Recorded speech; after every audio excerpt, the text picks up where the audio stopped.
Alright. Cina, supply chain, COVID varian baru, apa yang terjadi Ukraina dan Rusia, The Fed menaikkan interest rate, harga minyak naik, CPI index naik. Itulah monster yang terjadi sekarang ini di ekonomi global ya. Yang juga berimpact terhadap market saham, juga kripto. Karena sekarang ini kripto atau Bitcoin ini korelasinya tuh sangat cukup tinggi berbanding dengan saham US ya, saham Amerika. Pada video kali ini gue akan bahas kenapa Bitcoin anjlok lagi. Dan gue juga akan bahas mengenai technical analisisnya ya, atau pergerakan atau price action dari chart Bitcoin. Gimana potensi kemungkinan bullish ataupun bearishnya ya. Nanti gue akan bahas. So ya, langsung aja kita langsung ke pembahasannya. Let's go. Gas bro.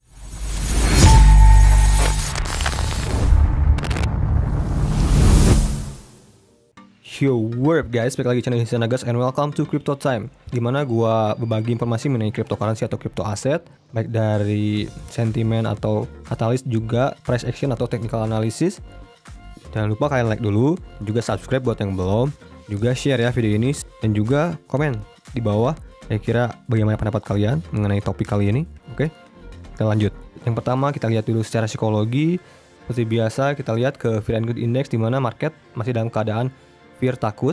Tapi gue sendiri tadi sempat melakukan polling ya mengenai apa yang kamu rasakan ya, sentimen yang kamu rasakan gitu, dimana udah terhimpun 635 votes, dimana di sini kalau kita lihat hasil bullish dan bearish ini lebih banyak ke orang-orang yang bullish, yaitu sebanyak 54%. Jadi cukup berimbang sebenarnya, hampir juga 50-50 bisa dibilang. Oke, langsung aja ke alasannya ya. Kalau kita lihat di sini ada beberapa alasan yang kenapa mengakibatkan Bitcoin turun di bawah 40k lagi ya, di bawah 40.000 dolar lagi. Dimana salah satunya Ukraina melarang pembelian Bitcoin menggunakan mata uang lokal. Di bank sentral Ukraina itu melarang warganya untuk membeli Bitcoin atau cryptocurrency. Jadi itu dalam upaya untuk mengekang arus keluar modal yang tidak produktif. Jadi penduduk Ukraina hanya dapat membeli kripto dengan menggunakan mata uang asing, dengan total pembelian bulanan dibatasi hingga 100.000. Jadi dibatasi ya pembeliannya, tidak lebih dari 100.000 hryvnia atau mata uang Ukraina ya, atau sekitar 3.400 dolar. Jadi gitu ya, salah satunya itu. Juga yang paling mendasar sih, kondisi yang choppy ini juga diindikasikan dari ketidakpastian ya, yang especially ya dari makroekonomi dan juga geopolitical yang resikonya masih tetap ada ya.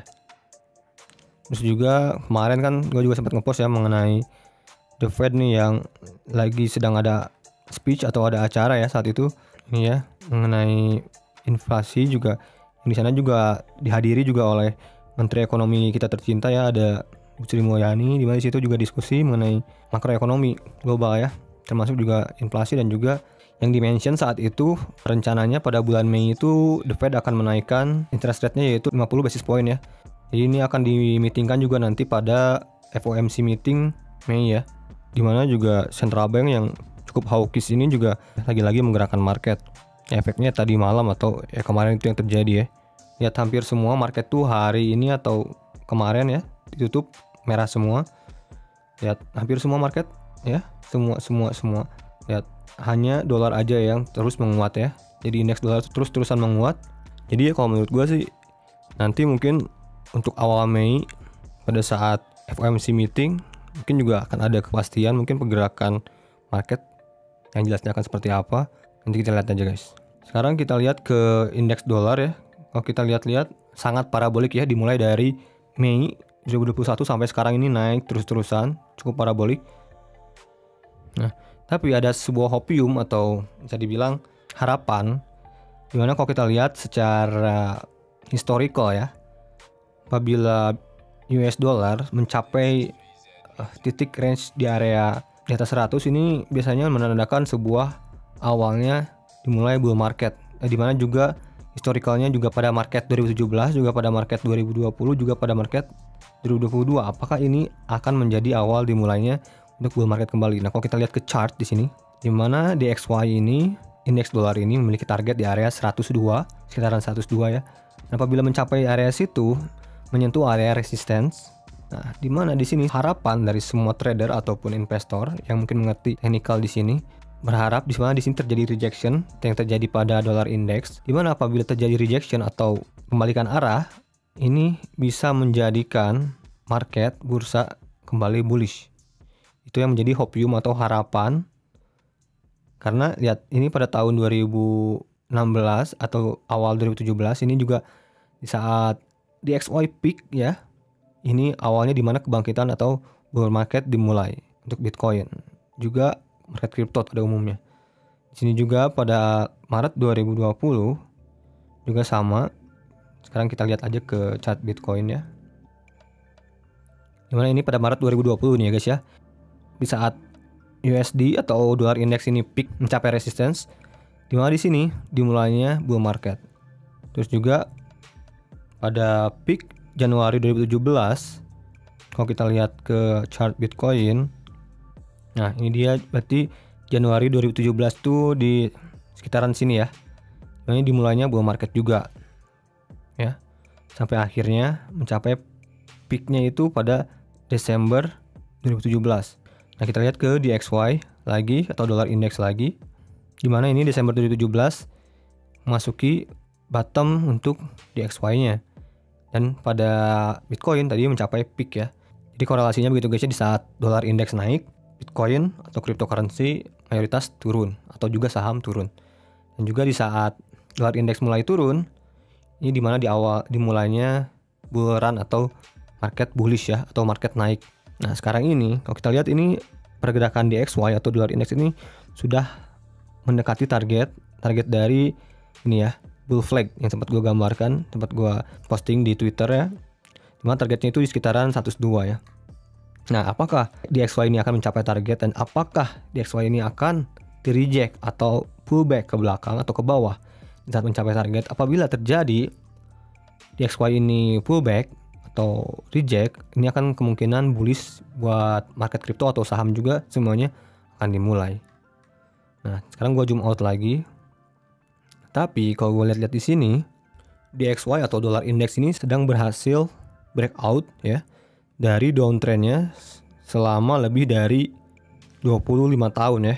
Lihat, dari tahun 85 sampai breakout mulainya dari 2014 ya, dan sekarang potensial juga sebenarnya membentuk bull flag. Ya kak, kalau kita lihat di sini ya, di sini ada tiang, di sini membentuk flagnya. Jadi bisa jadi sebuah bencana besar apabila DXY ini atau dolar index ini breakout ya, menuju ke atas gitu. Ini akan menjadi crash yang sangat besar menurut gue ya, baik di saham ataupun di kripto. Tapi kalau terjadi reject atau pullback ke bawah kembali, DXY ini kecenderungan ya oke banget, dan mungkin kita ada kesempatan taking profit di sini. Dan mungkin bisa saja nanti setelah nyampe sini nanti akan dilanjutkan crash yang besarnya pada cycle selanjutnya. Jadi bukan sekarang, bisa saja terjadi mungkin 2023. Jadi apabila di sini terjadi rejection di DXY, menurut gua lanjutan bullish ini masih bisa terjadi guys. Ya, sampai mungkin area sini apabila DXY sudah mencapai area-area support lagi ke daerah sini, kita udah bisa kembali menjual barang-barang kita. Mungkin seperti itu guys. Jadi kita harus punya kehati-hatian tetap ya guys ya. Kita perhatikan di area-area mungkin beberapa hari atau minggu ke depan ini, kita harus benar-benar lihat pergerakan dolar indeks nih akan kembali menguat atau jadi pelemahan saat mencapai titik area-area 101 lebih atau 102 ya, di area situ. Jadi itu yang perlu kita perhatikan banget guys. Nanti kita akan pantau terus-terusan ya. Seperti yang gua bahas pada video sebelumnya, selalu kalian tetap punya cash ya, jangan all in. Sekarang kita masuk ke Bitcoin. Bitcoin sendiri ini gua menggunakan time frame weekly juga sama seperti yang gua bahas kemarin. Bitcoin masih dalam area-area bearish sampai sekarang ini, sejauh ini jelas banget. Dan kalau mungkin teman-teman ngikutin analisa gua kemarin, meskipun juga bukan financial advice ya, di sini gua sempat prediksi pergerakan Bitcoin sebelum terjadinya dump ya. Postingan gua pada tanggal 21, di sini gua mengidentifikasi potensi terjadinya ascending bordering wedge ya, dan akhirnya benar-benar terjadi, dan juga breakdown, dan gue juga berhasil nge-short. Kalau kalian pengen lihat juga posisi gue sekarang masih dalam short ini ya, sampai mungkin kena stop loss lah. Gue udah pasang stop loss. Jadi sejauh ini gue masih pasang short. Ini juga ada, juga gue masih punya shortnya dari video yang lalu, dari video gue terakhir upload ya, sampai sekarang ini short gue masih belum gue lepas. Karena ya masih dalam area bearish ya, jadi gue ngikutin tren aja. Selama Bitcoin ini pergerakannya trennya masih bearish ya, gue ikutin kemana dia mau gitu. Ini bagus nih, mentionan dari Misterius ya. Sebagai trader di saat market trennya bearish maksudnya ya, ini ya kita ngikutin trennya itu short ya, saat memang cenderung untuk bearish. Tapi sebagai investor mungkin pandangannya harus tetap mungkin jangka panjang ya, yaitu pasti bullish ya kalau jangka panjang. So yang kalian lakukan ya pasti DCA atau dollar cost averaging ya, atau tetap membeli di saat market turun, misalkan seminggu sekali atau sebulan sekali kalian tetap membeli. Saat market turun, apapun yang terjadi mungkin tetap kalian membeli. Saat dip terjadi ya kalian tetap membeli. Mungkin seperti itu. Jadi berbeda dengan pola pikir trader. Terus juga kalau kita lihat ke price action lebih sempit lagi, Bitcoin ini kalau kita rubah ke time frame daily, ini benar-benar sangat cukup krusial ya. Jadi pergerakan Bitcoin sekarang ini bergerak tepat sekali di area support, benar-benar major supportnya. Ya, tapi belum sama sekali breakdown bisa dibilang. Ini hanya wick yang terbentuk di sini atau ekor-ekornya. Tapi belum sama sekali breakdown dari support kritikal atau krusialnya. Jadi sejauh ini sebenarnya ya kalau dalam time frame menengah ini ya memang kelihatannya uptrend ya, uptrend mini ya, tapi kalau kita zoom out, pembentukan uptrend ini membentuk seperti bear flag atau bearish flag. Kalau kalian belum tahu, nah, bear flag itu seperti ini ya guys ya, nih ya, continuation atau kelanjutan dari penurunan. Lihat, ini pergerakannya seperti ini. Jadi apabila patah dari support trennya ini, ya kecenderungan akan lanjut penurunannya, itu continuation bear. Ini kalau kita lihat di sini, nah penentuannya mungkin kalau kita lihat di sini, nah di area sekitaran 39.000 atau bahkan karena di sini ada pembentukan support dari wick yang terbentuk di sini, atau bahkan setidaknya paling dalam support yang bisa kita toleransi sekitaran 36.900-an. Nah, apabila patah dari sini, ini kemungkinan bear flag-nya ini bisa terjadi ya. Dan juga ini adalah memang major support yang sangat penting. Bisa dibilang ya sekarang memang tidak dalam kondisi yang cukup baik untuk price action Bitcoin ini menurut gua ya. Nah, di mana area yang menurut gua akan terlihat lebih baik? Di mana di sini kalau kita lihat menggunakan volume profile, dimana di sini terbentuk sebuah supply and demand, yaitu resistance-nya, yaitu point of control-nya.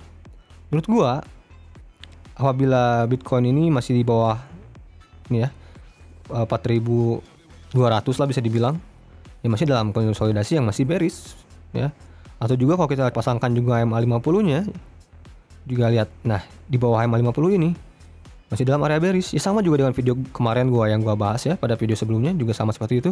Nah, apabila Bitcoin ini mampu flip di atas MA50 atau bisa di atas 42.000, kembali ke bullish atau menolak bearish, ini kemungkinan terjadi guys.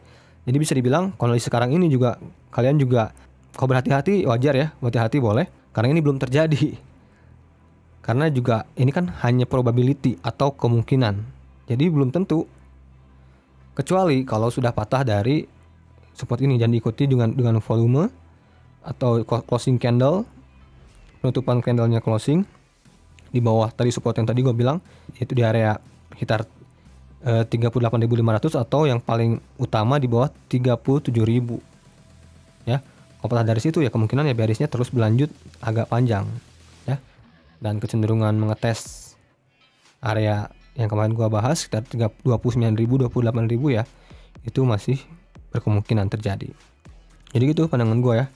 Jadi sejauh ini pandangan gua masih cukup bearish selama di bawah 42.000 ya, ini ya di bawah MA50 ya. Ini juga adalah area point of control juga, dimana terjadinya di sini adalah pergolakan volume penjual dan pembelian, dimana di sini terjadinya gejolak perperangan ya antara pembeli dan penjual, dan sekarang ini memang dimenangkan oleh para penjual. Jadi masih di area-area bearish ya. Nah, untuk area-area support atau resistance yang perlu kita perhatikan, seperti tadi gua bilang ya, supportnya yang pertama yang kita perhatikan yaitu di area daily, yaitu ya sekitar 39.000 atau bahkan ke area ini ya, POC juga di sini sekitar 38.800.